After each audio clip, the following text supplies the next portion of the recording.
بسم اللہ الرحمن الرحیم۔ ایسے ہی دلچسپ واقعات سننے کے لیے ہمارے چینل کو سبسکرائب کریں۔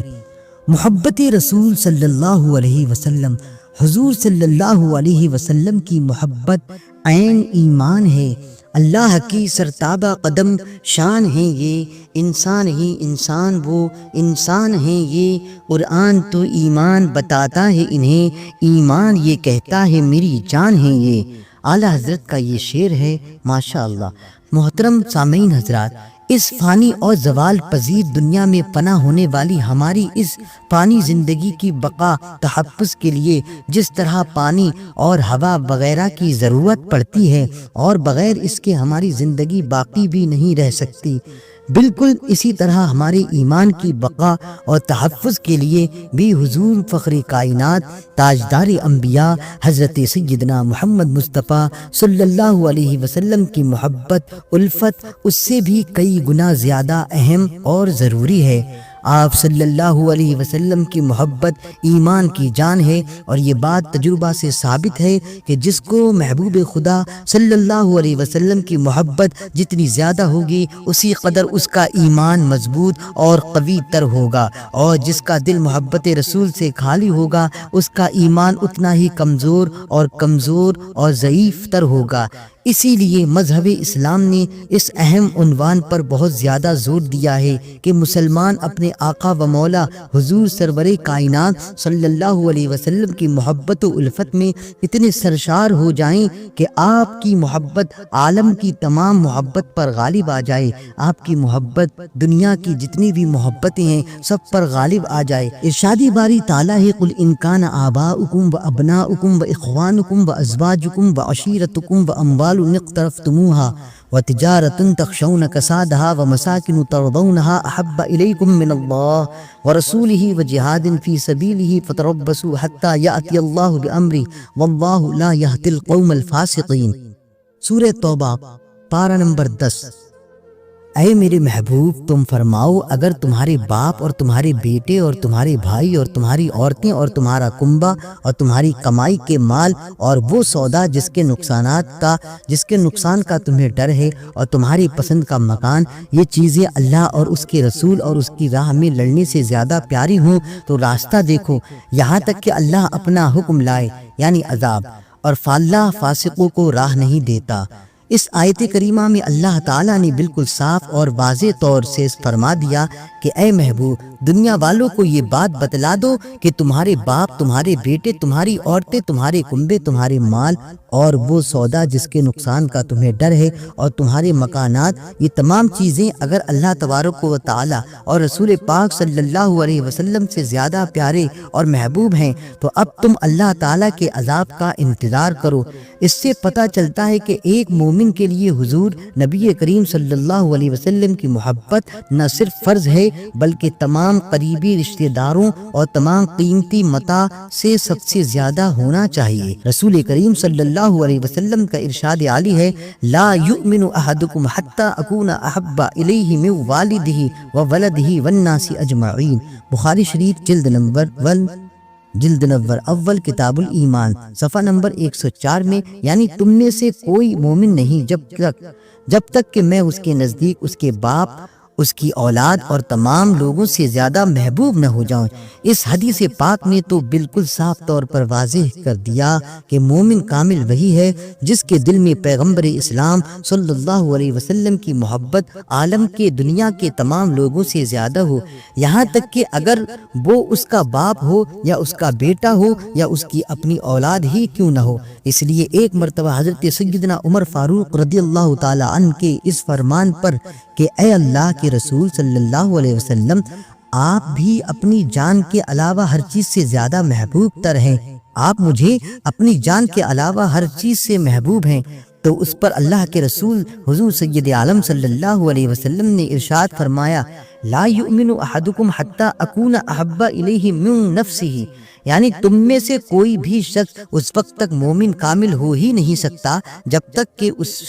میں اس سے اس کی جان سے زیادہ بڑھ کر محبوب نہ ہو جاؤں۔ اللہ کے رسول صلی اللہ علیہ وسلم کے ان مقدس کلمات کا ایسا اثر ہوا کہ حضرت سیدنا فاروق رضی اللہ تعالی عنہ فوراً بول اٹھے، یا رسول اللہ، اس ذات پاک کی قسم جس نے آپ کو حق و صداقت کے ساتھ کتاب و ہدایت دے کر مبعوث فرمایا ہے، اب تو آپ مجھے میری جان، مال، اولاد اور عالم کی تمام چیزوں سے زیادہ محبوب ہیں۔ تو اللہ کے رسول صلی اللہ علیہ وسلم نے فرمایا، اے عمر، اب تمہارا ایمان مکمل ہوا۔ اسی لیے جناب حفیظ جالندھری نے کیا خوب کہا ہے، محمد کی محبت دین حق کی شرط اول ہے، اسی میں ہو اگر خامی تو سب کچھ نامکمل ہے۔ محمد کی غلامی ہے سند آزاد ہونے کی، خدا کے دامن توحید میں آباد ہونے کی۔ بخاری شریف جلد نمبر 2 کتاب الانبیاء سورہ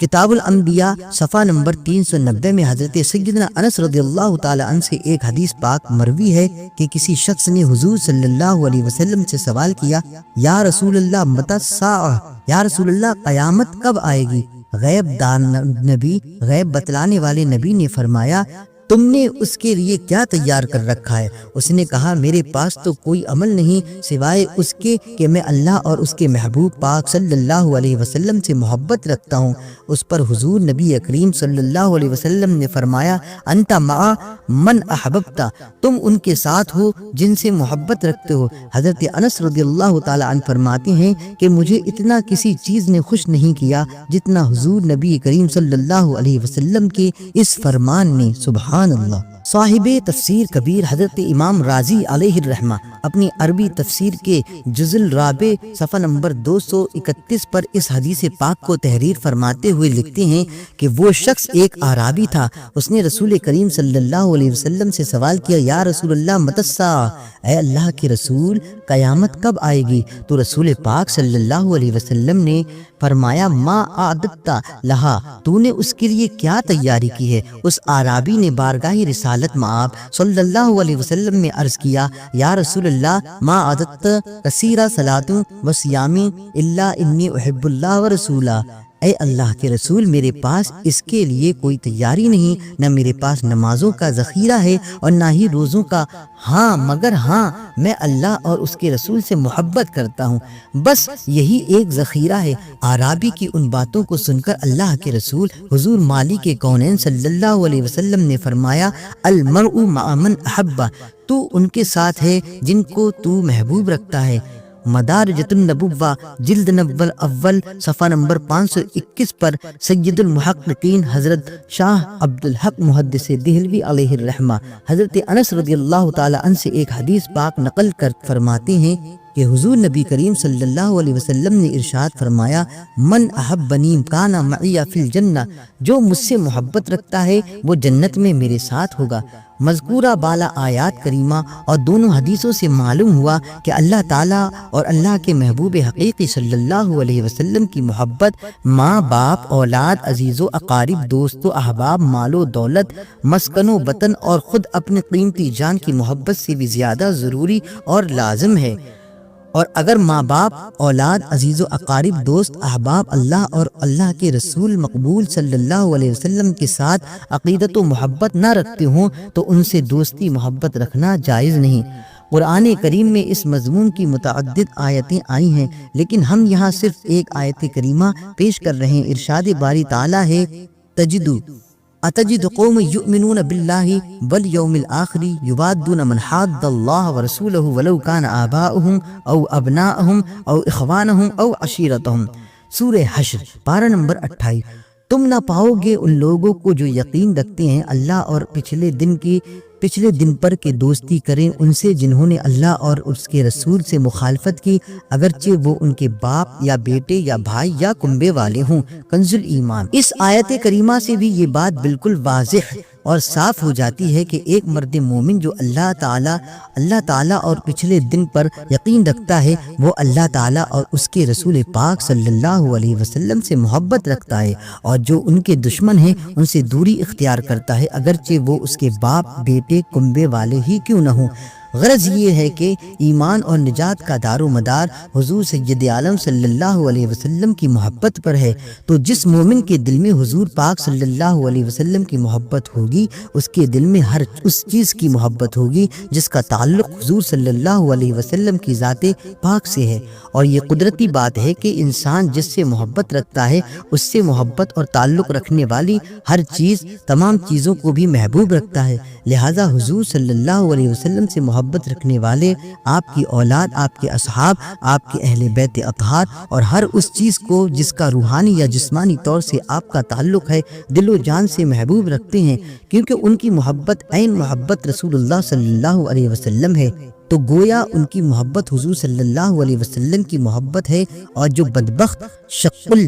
القلب ابن یزید ان میں سے کسی ایک کے ساتھ بھی بغض و عداوت رکھے یا ان کی توہین و بے ادبی کرے، چاہے وہ زبان سے ہو یا تحریری شکل میں، وہ ایمان سے محروم اور دشمن خدا و رسول ہے۔ مسلمانوں کو چاہیے کہ ایسے بدبخت اور دشمن خدا رسول کا سماجی بائیکاٹ کریں، ان کی مجلسوں میں نہ خود جائیں، نہ کسی کو جانے دیں اور ان کے پاس نہ بیٹھیں۔ مسلمانوں، غور کا مقام ہے، ذرا ٹھنڈے دل سے سوچو کہ اگر کوئی شخص یا جماعت کے تمہارے باپ کی دشمن ہے تو کیا تم ان کے پاس بیٹھنا، ان سے خوشی سے بات کرنا گوارا کرو گے؟ تو تمہارا جواب نفی ہی ہوگا، نہ ہی میں ہوگا۔ تو پھر تم نے دشمنان رسول صلی اللہ علیہ وسلم اور دشمنان اہل بیت اور دشمنان اصحاب رسول صلی اللہ علیہ وسلم کے ساتھ اٹھنا بیٹھنا اور ان سے خوشی سے بات کرنا کیسے گوارا کر لیا؟ مسلمانوں، خوب یاد رکھو، اہل بیت اطہار اور صحابہ اعظام رضوان اللہ تعالی علیہم اجمعین کی محبت عین محبت رسول صلی اللہ علیہ وسلم ہے، اور ان کی عداوت عین عداوت رسول پاک صلی اللہ علیہ وسلم ہے۔ اس لیے مسلمانوں کو چاہیے کہ وہ اپنے دل میں ان مقدس نفوس کی محبت رکھیں اور اپنی زبان اور اپنی تحریروں سے ان نفوس قدسیہ کی شان میں محبت بھرے الفاظ بولیں اور تحریر کریں۔ حضور نبی پاک صلی اللہ علیہ وسلم نے اہل بیت کرام سے محبت کرنے کے متعلق ارشاد فرمایا، واللہ لا يدخل قلب رجل الایمان حتی یحبہم للہ ولقرابتہم منی۔ خدا کی قسم، کسی شخص کے دل میں اس وقت تک ایمان داخل نہ ہوگا جب تک اہل بیت سے اللہ کے لیے اور میری قرابت کی وجہ سے محبت نہ کرے۔ دوسری جگہ ارشاد نبوی صلی اللہ علیہ وسلم ہے، احب اہل وحدی لحبی، یعنی مجھ سے محبت رکھتے ہو اس بنا پر میرے اہل بیت سے بھی محبت کرو۔ دیکھیے، ایک حدیث پاک میں اہل بیت کی محبت کو ایمان کا حصہ، ایمان کامل، اور دوسری حدیث پاک میں حضور صلی اللہ علیہ وسلم کی محبت کا دار و مدار محبت اہل بیت قرار دیا جا رہا ہے، کیونکہ اہل بیت اطہار سے محبت حضور پاک صلی اللہ علیہ وسلم سے محبت کا بین ہے، محبت کا بین ثبوت ہے، اور حضور کی محبت تمام مخلوق خدا پر فرض ہے، تو اہل بیت اطہار کی محبت بھی ضمناً فرض ہوئی۔ انشاءاللہ اس سلسلے میں آپ آئندہ صفحات میں آیت قرآنی احادیث کریمہ سے دلائل ملاحظہ فرمائیں گے۔